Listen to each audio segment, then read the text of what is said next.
Tawagin niyo na lamang akong Romelyn, 35 years old na taga Quezon Province at nagtatrabaho ngayon sa isang factory ng sapatos dito sa Maynila. Matagal na akong nakikinig ng inyong programa at matagal ko na rin gustong mag-share ng kwento ng buhay ko. Kaya lang madalas ay nauunahan ako ng takot na mahusgahan ako at ang pamilya ko ng mga taong makakarinig ng aming kwento. Siguro ay maraming magugulat at hindi makakaintindi sa amin, lalo na nga sa akin.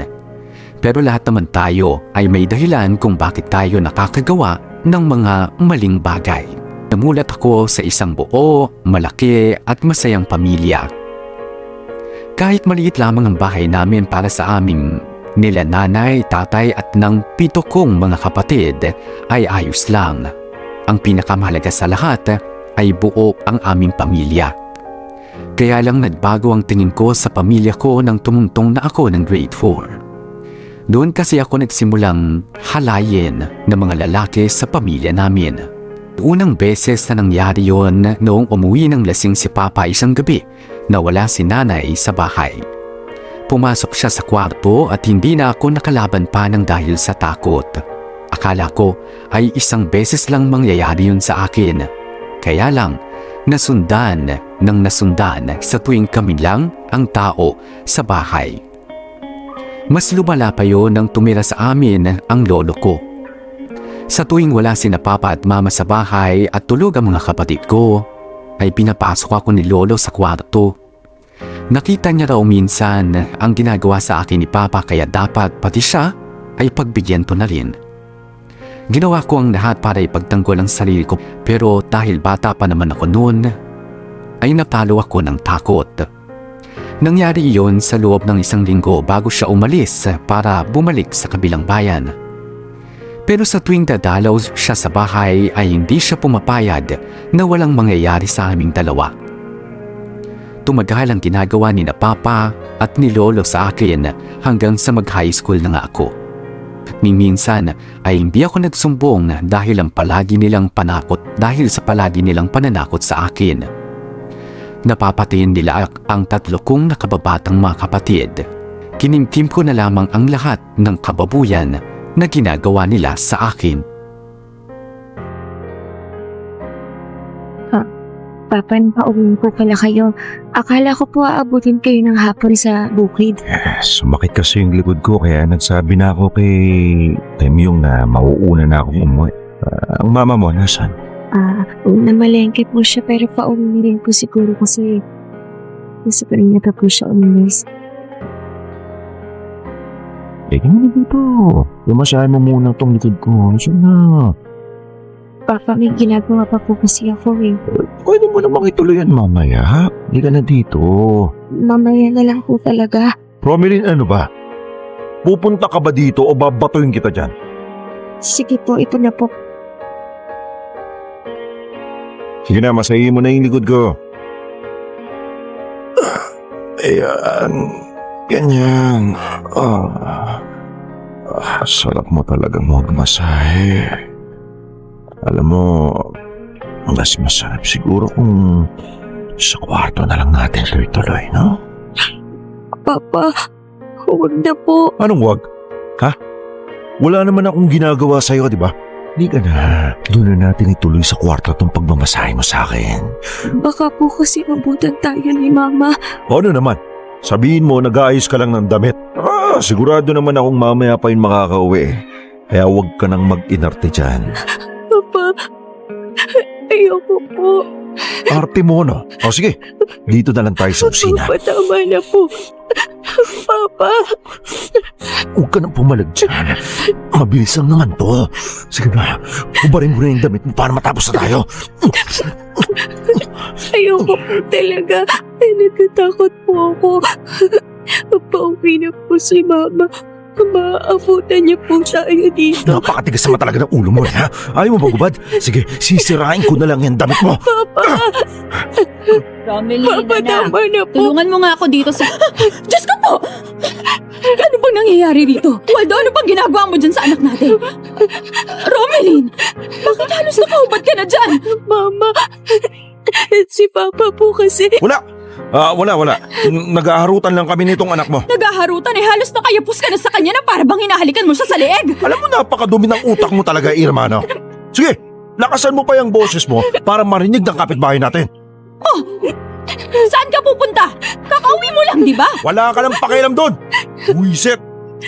Napakabatugan talaga ng papa mo. Umuwi ng maaga galing bukid tapos lalabas ulit. Mama, si Papa po. Ayusin mo na yung sarili mo. Tulungan mo ako dito. Tapos ka na ba sa paglilipat ng mga pinggan sa lababo? Mama, makinig naman po kayo sa akin. Ang sabi ko, ayusin mo na ang sarili mo para matulungan mo ako dito. Pero hindi niyo po ba ako naririnig? Kung ano man po yung nasa isip niyo nang makita niyo kami ni Papa kanina, tama po yun. Hinahalay po ako ni Papa, pati na rin po ni Lolo kapag wala kayo dito sa bahay. Tumahimik ka na! At wag mo na ulit sasabihin yan, ha? Mas lalong wag ka magsusumbong sa ibang tao. Kapag nalaman ng ibang tao yan, makukulong ang papa at lolo mo. Masisira ang pamilya natin. Mas mahalaga pa po ba yung sasabihin at iisipin nila kaysa sa totoong nangyayari sa sarili niyong anak? Mas mahalaga sa akin ang pamilya na to. Gusto mo bang makulong ang tatay at lolo mo? Gusto mo bang masira ang pamilya natin? Kaya ayos lang po sa inyo na paulit-ulit nilang halayin yung anak niyo. Hindi naman sa ganun. Ayoko lang na masira yung pamilya natin na matagal kong iningatan. Alam ko namang ayaw mo rin na mangyari yun, hindi ba? Pero Mama, hahayaan niyo na lang po ba na paulit-ulit nilang gawin sa akin to? Paano kung pati yung mga nakababata akong kapatid? Tama na! Hindi mangyayari.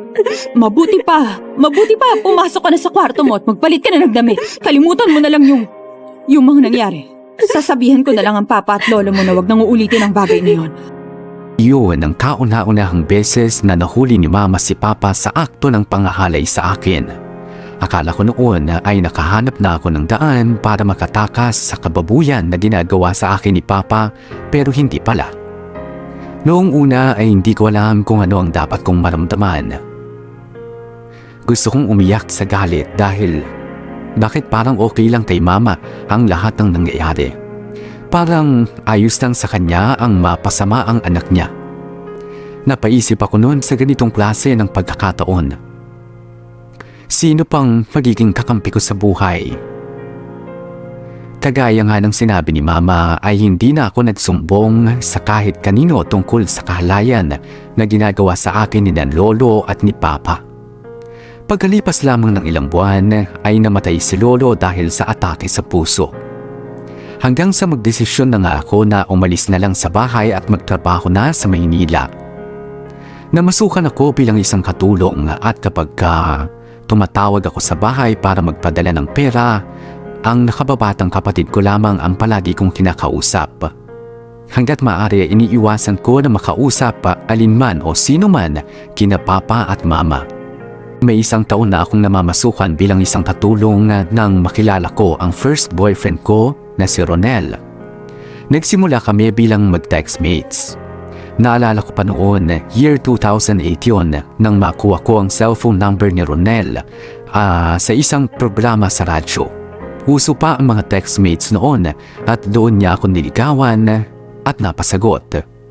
At dahil wala pa namang chat o video call ng mga panahon na yun ay sobra akong kinabahan sa unang beses na magkita kaming dalawa.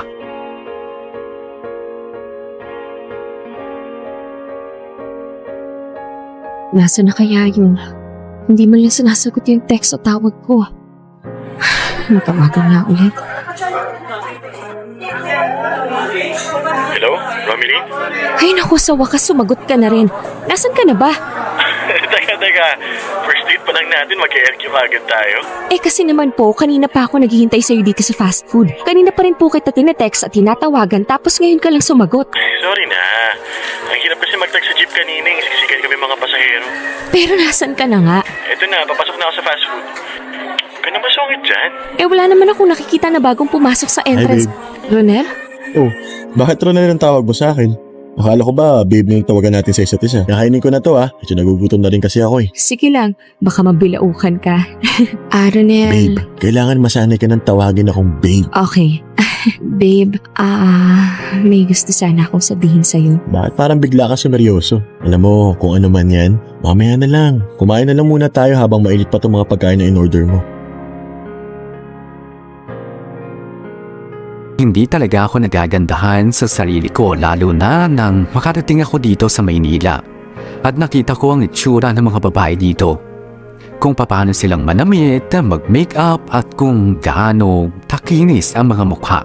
Samantalang ako ay medyo magaspang ang kutis, may mga peklat, buhag hanggang buhok at mapimples pa ang mukha ko. Pero kapag kasama ko si Ronel ay palagi niyang ipinararamdam sa akin na ako na ang pinakamaganda sa paningin niya. Lalo na kapag nasa public place kami at pinititinghinan kami ng ibang tao. Guwapo kasi talaga si Ronel. Matangkad siya, ayumanggi ang kulay ng balat, maganda ang mga ngipin at medyo singkit ang mga mata. At kapag ngumingiti siya ay kamukha niya si Romnick Sarmiento. Kaya maraming mga babae ang nagtataas ng kilay kapag nakikita kaming magka-holding hands. Hindi nga nagtagal ay sinabi ko na rin kay Ronel ang tungkol sa madilim kong nakaraan. Naramdaman ko noong una. Kahit hindi niya sabihin sa akin ay medyo nahusgahan niya ang pagkatao ko. Siguro nga kasi dahil alam niya na siya ang first boyfriend ko. Ay na-expect din niya na siya ang magiging first experience ko. Akala ko nga ay makikipaghiwalay na siya sa akin pero pagkalipas ng 1 linggo ay kinausap niya ako at humingi siya ng tawad at inamin na hindi raw niya talaga alam ang iisipin noong sinabi ko sa kanya ang lahat. Pero kagaya nga ng pinangako ni Ronel noong unang araw na nagkita kami, ay tinanggap niya ang lahat ng tungkol sa nakaraan ko at tumagal niya ng 4 na taon ang masaya naming relasyon.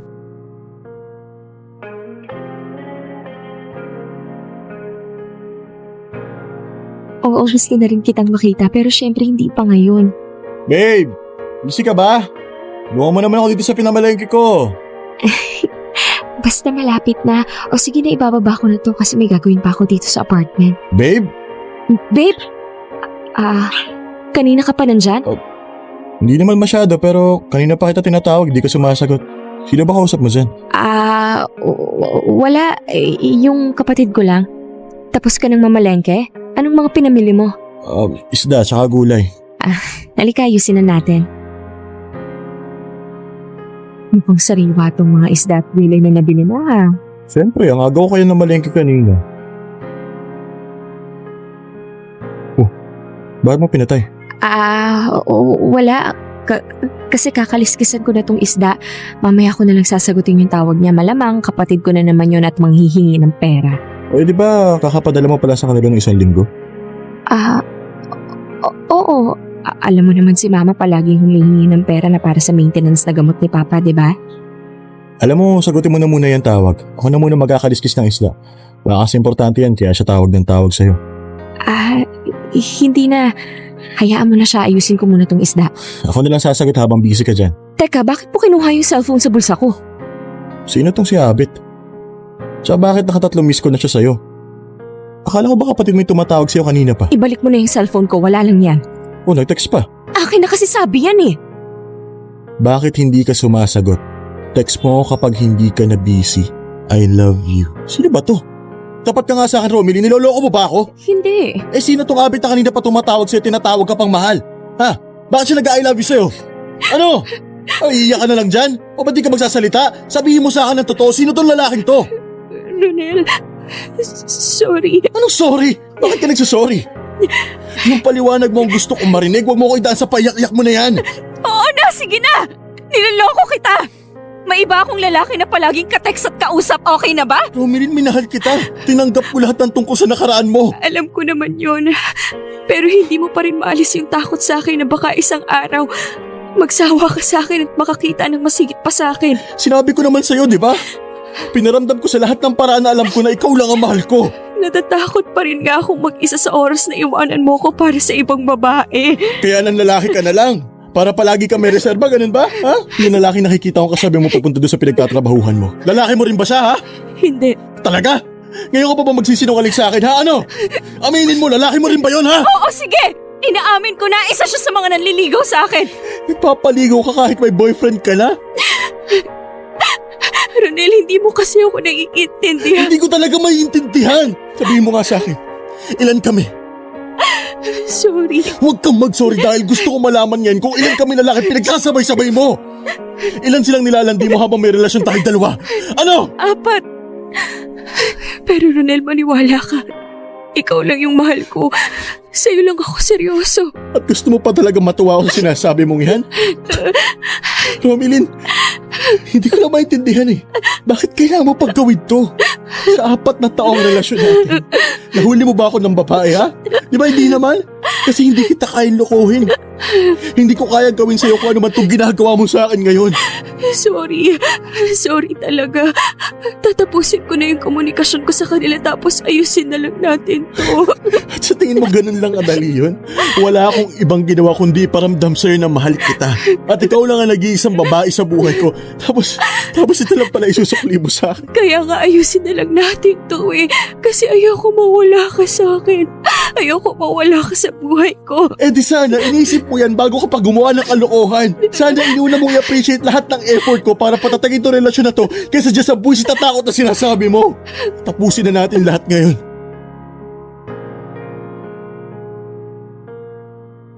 Mulat sa pool pa lang ay alam kong mali naman talaga ang ginagawa ko. Yung pagkakaroon ng ibang boyfriend sa text o pagpapaligaw sa iba kahit maayos naman ang relasyon namin ni Ronel. Pero hindi ko kasi mapigilan na mag-entertain kapag ka may nagpaparamdam sa akin. Lalo na kapag ka minsang napapaisip ako na papaano nga kung biglang magsawa na sa akin si Ronel. Paano kung bigla na lamang akong maiwan sa ere mag-isa? Kaya siguro nagagawa ko na magpaligaw para bago pa man mangyari yon ay alam ko na kahit papaano ay may isang lalaking sasalo sa akin. Totoo ang lahat ng sinabi ko kay Ronel tungkol sa nararamdaman ko. Kung papipiliin man ako sa kanilang 4 na naging boyfriend ko noon ay si Ronel pa rin ang pipiliin ko dahil siya lang ang totoong minamahal ko. Kaya nga nang tapusin niya ang relasyon naming dalawa, ilang beses din akong gumawa ng paraan para makipagbalikan siya sa akin. Hiniwalayan ko na rin ang 3 ko pang naging boyfriend noon. Kaya lang, masyado ko nang nasaktan si Ronel. Hindi na niya ako kinakausap hanggang sa sumuko na rin ako na maayos pa kaming dalawa. Sobrang laki ng pagsisisi ko noon, hindi ko matanggap na ako pa mismo ang sumira sa maayos naming relasyon at ako pa talagang nanakit sa taong sobrang nagmamahal sa akin ng totoo. Halos may 2 taon din ang nakalipas nang tuluyan akong makamove on sa naging relasyon namin ni Ronel. Nag-resign ako sa pagdamamasukan ko bilang isang kasambahay at nagtrabaho sa isang factory ng sapatos. Nagsimula na ulit akong makipag-textmate at makipagrelasyon sa iba't ibang lalaki. Hanggang sa makilala ko ang pangalawang lalaki na sineryoso ko, si Julio. Nasa isang kumpanya kami nagtatrabaho. Nauna siya sa akin ng 3 taon sa trabaho kaya siya ang nag-train sa akin hanggang sa niligawan niya na rin ako habang nasa training pa kami. At dahil mabait naman siya ay sinagot ko na nga rin kaagad at pagkalipas ng 3 buwang relasyon ay nagsama na kami sa isang bubong. At doon ko siya mas nakilala. Masipag si Julio sa trabaho pero may pagkatamad sa bahay. Kaya nga dapat sa tuwing uuwi siya ay palaging may nakahanda ng pagkain para sa kanya, kung hindi ay madali talagang iinit ang ulo ni Julio.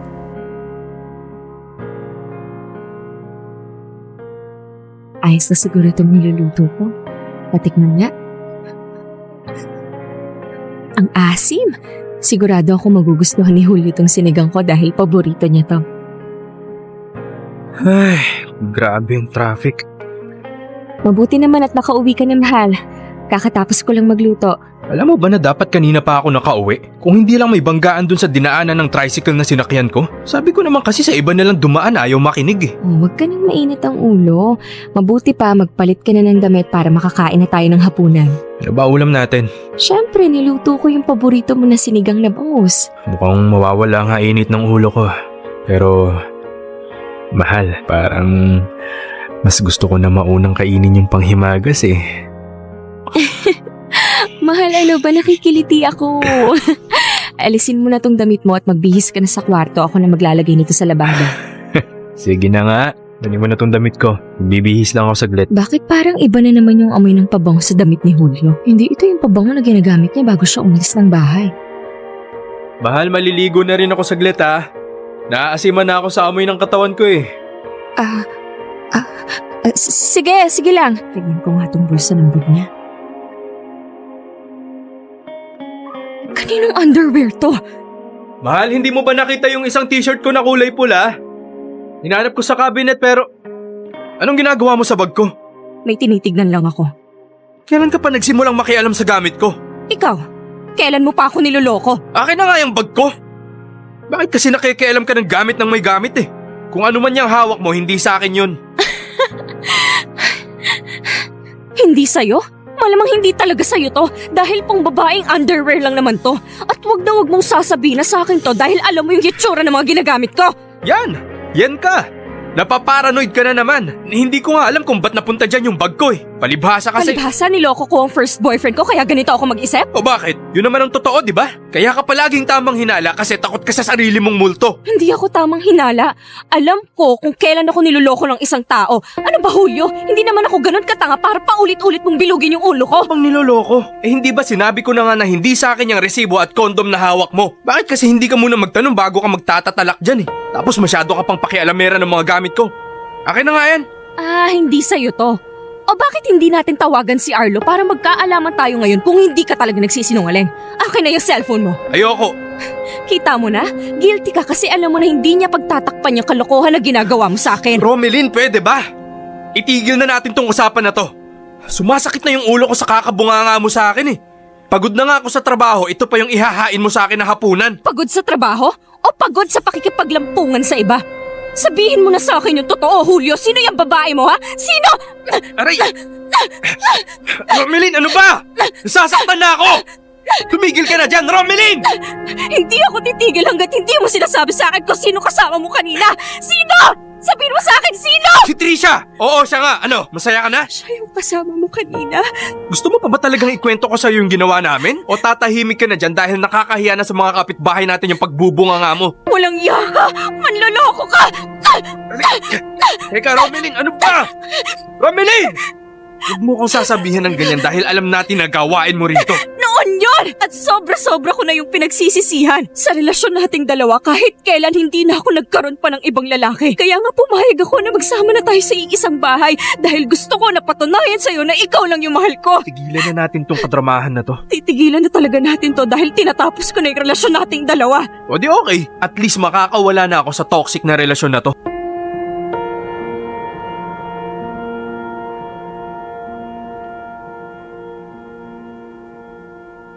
Si Julio na nga yata ang naging karma ko. Ganoon pala talaga kasakit ang ginawa kong panloloko kay Ronel noon. Parang sasabog ang puso ko nang malaman ko na may ibang babae pala si Julio kahit na nagsasama na kami at para nang mag-asawa talaga. Hindi ko lang maintindihan na bakit kailangan niyang gawin yun kung ipinararamdam ko naman sa kanya at pinatutunayan na walang ibang lalaki sa buhay ko kung hindi siya lamang. Bumalik ang pagkamuhi ko sa mga lalaki. Nakipag-textmate ulit ako sa iba't ibang mga lalaki at pinagsabay-sabay ko silang i-entertain at sagutin pero wala akong sineseryoso sino man sa kanila. Dahil ang pakiramdam ko noon, lahat sila ay manggagamit at manloloko lang. Sobra akong nalungkot, mabuti na lamang at naisipan ng nakababata kong kapatid na si Ellie na lumuwas ng Maynila para magtrabaho nang makapagtapos siya ng high school. Sa isang mall siya nagtrabaho at magkasama kami sa apartment.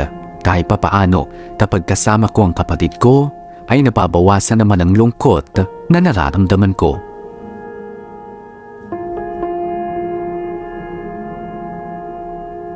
Sino ba tong tumatawag? Hindi nakasave sa cellphone ko yung number. Hello? Sino to? Romelyn? Oo, ako nga. Sino ba to? Hindi mo ba ako nabobosesan? Magtatanong pa ba ako kung nabobosesan kita? Alam mo kung hindi ka magpapakilala, ibababa ko na lang to. Si Ronel to. Ronel? Ikaw ba talaga to? Oo, ako nga. Paano mo nakuha yung number ko? Hindi na mahalaga yan. Kumusta ka na? Ayos naman. Ikaw ba? Ayos lang din naman.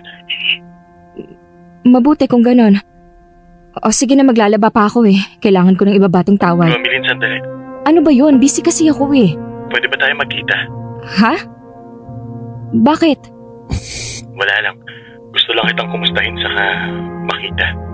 Nakikipagbalikan ka ba sa akin? Bakit? Para saan? Alam mo, Ronel, kung plano mo na gantihan ako, itigil mo na yan kasi sa maniwala ka at sa hindi, kinarma na ako sa lahat ng mga naging kasalanan ko sa'yo. Hindi. Mali ka. Anong mali dun sa mga sinabi ko? Yung babalikan mo ako o yung gusto mo akong gantihan? Grabe ka naman. Hindi ka pa rin nagbabago. Magsalitay mo naman kasi muna ako. Kahit marinig ko pa yung mga sinasabi mo, hindi pa rin ako makikipagkita sa'yo, okay? Bye! Oh, ate, bakit kunot na kunot yung naumot? Parang kulang na lang umusok na yata yung mukha mo sa inis. Nangyari ba? Eh paano? Tumawag si Ronel. Yung first boyfriend mo? Oo, siya nga. Bakit daw siya tumawag? Tumawag daw siya para mangumusta. Nangangamusta lang pala. Bakit nangangamatis na sa pulay ang mukha mo? Kasi... gusto niya raw makipagkita sa akin. Talaga? Oh, anong sagot mo? Siyempre ang sabi ko ayoko tapos binabaan ko na ng telepono. Bakit mo naman ginawa yun? Hindi ka naman niya binastos habang kausap mo siya, di ba? Niyaya ka lang palang makipag-date, sana pinush mo na. Hindi nga. Pero ayoko nga siyang makita at makausap kasi... Teka nga, bakit ba parang mas excited ka pa na makita ko siya? Siyempre hindi, no? Alam ko lang kasi na sa lahat ng mga naging ex mo, siya yung pinakasineryoso mo. Pero ate, mahal mo pa rin naman siya, di ba? Oo, siguro ewan. Mas nangingibabaw kasi yung takot sa nararamdaman ko.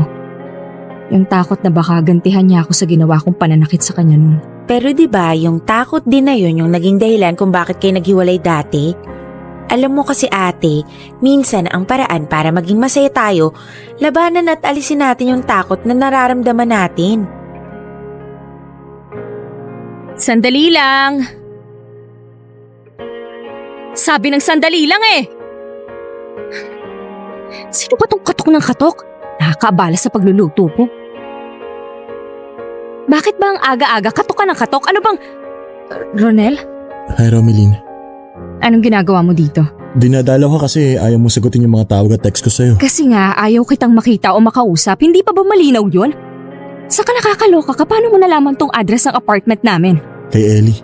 Kinontak ko siya sa Facebook at humingi ako ng tulong sa kanya. Sabi na nga ba eh. Kaya kakaiba yung kinikilos ng kapatid ko. Huwag mo siyang pagalitan. Ako naman yun ang ulit sa kanya na ibigay yung cellphone number mo at itong address niyo. Nakabla kasi ako sa lahat ng social media account mo eh. At si Ellie lang yung nakita kong paraan para makausap kita ulit. Sige na, hindi ko napapagalitan yung kapatid ko pero please lang. Umalis ka na dahil nakakaabala ka na sa akin. Nakakaabala ba talaga ako o ayaw mo lang ako makausap dahil natatakot ka na baka bumalik lahat ng nararamdaman mo para sa akin? Alam mo Ronel, wala nang pupuntahan tong pag-uusap natin eh.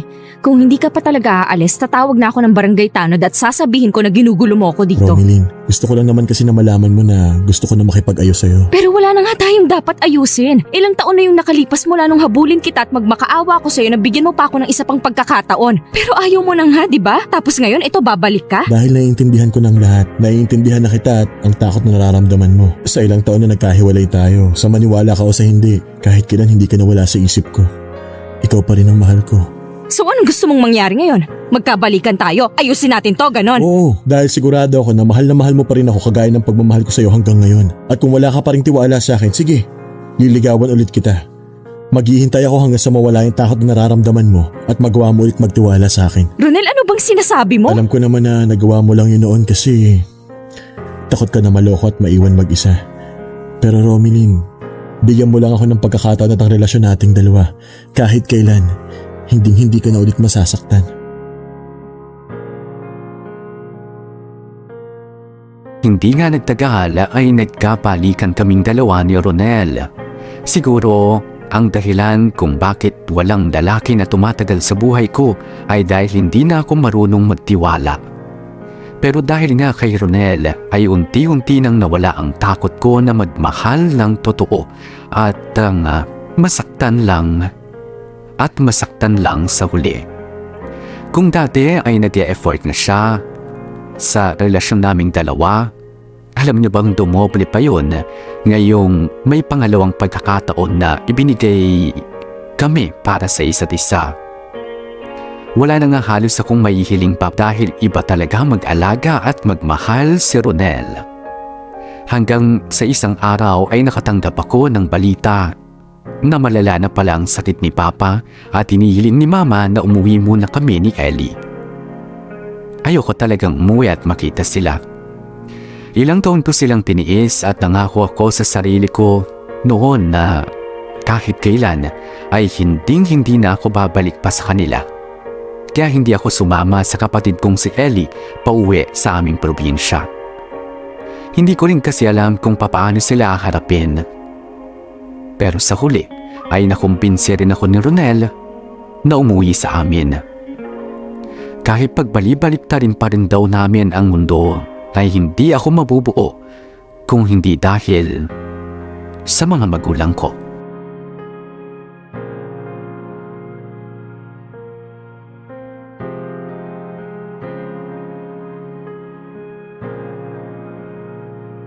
Mama, kamusta po? Maayos naman ako. Ikaw, kumusta ka na? Ayos lang din po. Pasensya na po kung ngayon lang ako nakauwi. Ang totoo, akala ko hindi ka na uuwi kasi ang sabi ni Ellie, ayaw mo raw sumama sa kanya pauwi dito sa bahay. Ang bigat po kasi ng loob ko na makita ang bahay na to. Pakiramdam ko po bumabalik lahat ng masasakit at masasamang alaala ko. Pero napag-isip-isip ko rin po na siguro po panahon na para tanggalin ko yung bigat dito sa dibdib ko. At dapat hindi na po ako nagtatanong pa ng kahit na anong sama ng loob sa inyo. Anak, sorry. Masyado akong naging makasarili. Kung ginawa ko lang ang tama noon, hindi ka sana nawala sa bahay na to. Hindi sana nasira ang pamilya na to. Nung una hindi ko po talaga naiintindihan kung bakit nangyayari yun nun. Kung paano niyo po nagagawa magbulag-bulagan at magbingi-bingihan sa mga ginagawa sa akin ni Papa at Lolo. Nanay ko po kayo, kaya dapat kayo po yung nagiging kakampi ko. Kayo ang dapat na nagiging tagapagtanggol ko. Patawarin mo ako, Romilly. Patawarin mo ang mama mo. Matagal na akong nagsisi sa lahat ng pagkukulang ko sa'yo. Hindi ko dapat hinayaan na mangyari ang lahat. Sana mapatawad mo pa ako, anak, kasi ako hindi ko magawang patawarin ang sarili ko. Huwag po kayong lumuhod.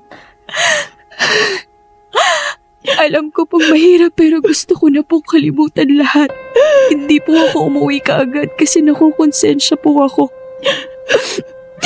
Dahil pakiramdam ko, ako ang dahilan kung bakit tuluyang nasira ang pamilya natin. Matagal nang sira ang pamilya natin. Ako lang naman ang nagpupumilit na ayusin ito. Kasi nahihiya ako sa sasabihin ng ibang tao sa atin. Na dapat wala akong pakialam. Mas pinahalagahan ko pa yung iisipin nila kaysa sa inyo ng mga anak ko. Hindi pa naman po siguro huli ang lahat. Kaya po nandito ako ngayon. Kasi gusto ko na pong alisin yung bigat na nararamdaman ko dito sa dibdib ko. At kahit saan naman po natin tignan, magulang ko pa rin po kayo. Salamat. Salamat, anak. Akala ko hindi na ulit kita makikita. Akala ko hindi na kita mayayaka. Pinag-isipan ko po ito ng matagal bago ako nagdesisyong umuwi. Si Papa po pala. Kamusta na po siya? Malala na ang sakit ng papa mo. Alam mo ba na tuwing gabi, palagi kanyang hinahanap sa akin. Palagi siyang umiiyak at nakikiusap na tawagan kita. Dahil gusto ka raw niya makita. Gusto raw niyang humingi ng kapatawaran sa'yo. Hindi ko po sigurado kung kaya ko na po siyang harapin. Pero alam ko po na kailangan kong gawin to para sa ikatatahimik nating lahat. Malaki ang pinagbago ng papa mo mula nang umalis ka sa bahay na to. Nagsumikap siya at naging responsable para sa pamilya na to. Anak, sana magawa mo rin siyang kausapin at patawarin. Ellie, anak, paabot nga ako ng tubig at gamot ko. Ellie, Irma, kung sino man yung nandyan, pahingi naman ako ng tubig. Ito po, Papa. Romelin, Uminom po kayo ng tubig.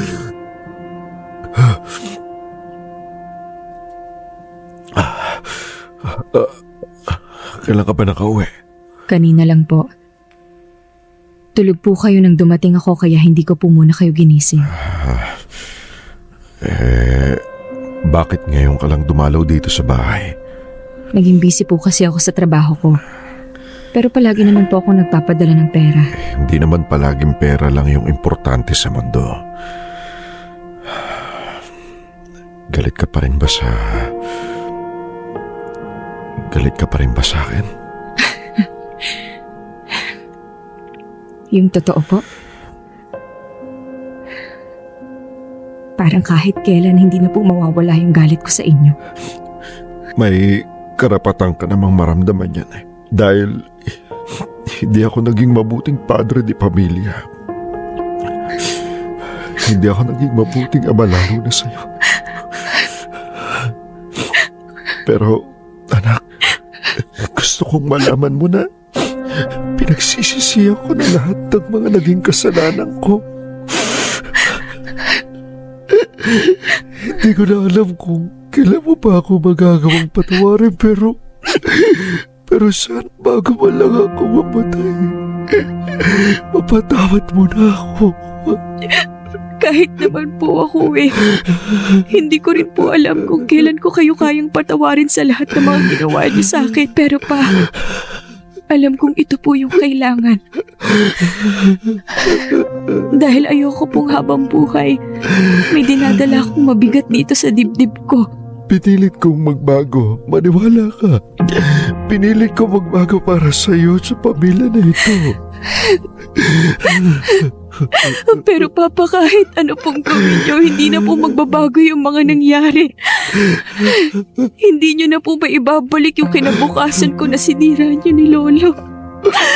Ang tagal ko na pong gustong umuwi dito dahil gustong gusto ko na pong bumawi sa mga kapatid ko at sa pamilya na to. Pero sa tuwing iisipin ko lang po na makikita ko kayo, nangihina na po kaagad ako dahil bumabalik lahat ng sakit na mga ginagawa niyo sa akin.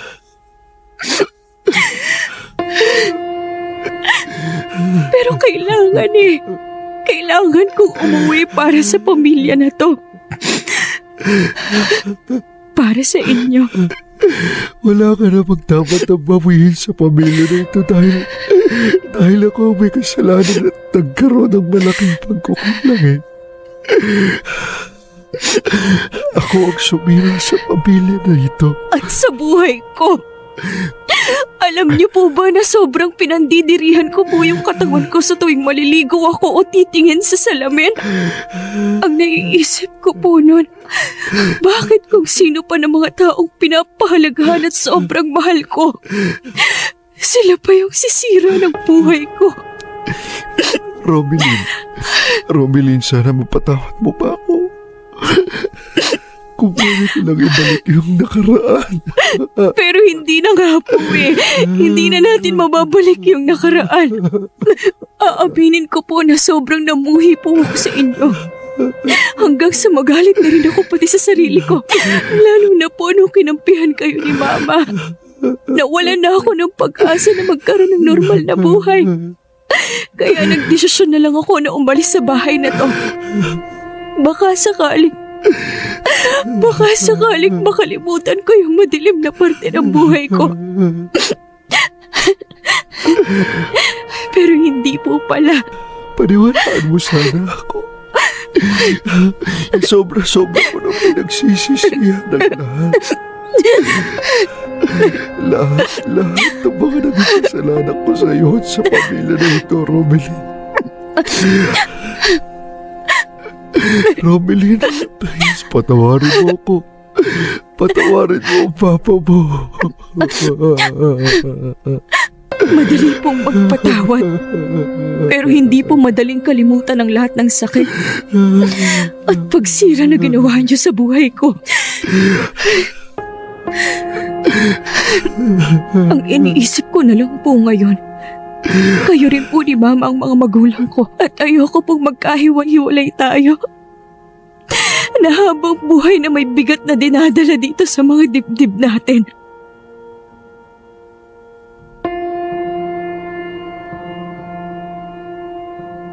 Ilang araw lang pagkatapos ng pag-uusap namin ngayon ni Papa,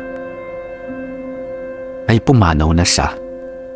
Sa totoo lang ay hindi ko alam kung napatawad ko na ba talaga siya bago siya tuluyang nawala dahil sila ni Lolo ang naging dahilan kung bakit nasira ang buhay ko. Pero kagaya nga ng sinabi ko sa kanya, alam ko na yon ang kailangan kong gawin dahil ayokong mawala siya na pare-pareho kaming naibigat na dinadala sa mga dibdib namin. Pagkatapos, mailibing ni Papa ay bumalik na rin ako sa Maynila para magpatuloy sa aking hanap buhay. Naging normal at mas maganda ang buhay ko kasama si Ronel. At nang sumunod na taon nga, ay nagpakasal na rin kaming dalawa. Ngayon ay mayroon na kaming 2 anak ng asawa kong si Ronel. Simple lamang ang buhay namin pero masasabi ko na totoong masaya dahil mabait na asawa sa akin at magaling ring ama si Ronel sa mga anak namin. Wala na nga akong maihiling pa kung hindi ang maging malusog ang mag-aama ko. Ang kapatid ko namang si Ellie ay bumukod na rin ng apartment sa amin. Pareho kaming nagpapadala ng pera sa bahay namin sa probinsya. Ilang taon na rin ang nakalilipas mula nang mawala si Papa. Pero ngayon, sa tulong ni Ronel, sa buhay ko at sa pagmamahal na ibinibigay niya sa pamilya namin ay nararamdaman ko na kahit papaano ay unti-unti ko na talagang napapatawad ng totoo ang mga magulang ko. Nawawala na ang galit at ang bigat sa dibdib ko.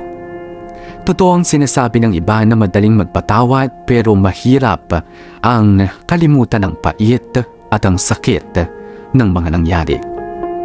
Malaki ang pasalamat ko sa asawa ko na palaging nasa tabi ko at naging dahilan para maibigay ko ang totoong kapatawaran sa mga taong naging dahilan kung bakit minsang nasira ang buhay ko.